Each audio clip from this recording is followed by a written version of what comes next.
ఇక్కడ చూడొచ్చు మనం హైదరాబాదు ఇప్పటిదాకా ఒకటే GHMC greater Hyderabad municipal corporation అని ఉండే. ఇప్పుడు దాన్ని రెండు చేస్తురట. ఒకటి మీకు చూపిస్తా, GHMC greater Hyderabad municipal corporation. Next GCMC అట, greater GSCMC greater Secunderabad municipal corporation. ఈ రెండింటిని చేయడం వల్ల కొంత సెట్ అవుతుంది అనేటువంటి అవకాశం చూస్తున్నారు. ఒకటే ఉండడం వల్ల పాలన సరిగ్గా జరుగుతలేదు.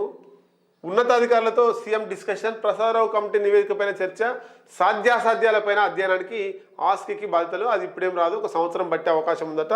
సంవత్సరం లోపు మరి హైదరాబాద్ను గ్రేటర్ హైదరాబాద్ మున్సిపల్ కార్పొరేషన్ రెండు కార్పొరేషన్లుగా విభజిస్తారా లేదా ఒక కార్పొరేషన్ ఉంటుందా?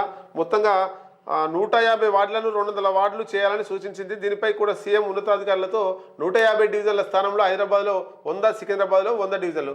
మొత్తం ఇప్పుడు జిహెచ్ఎంసీలో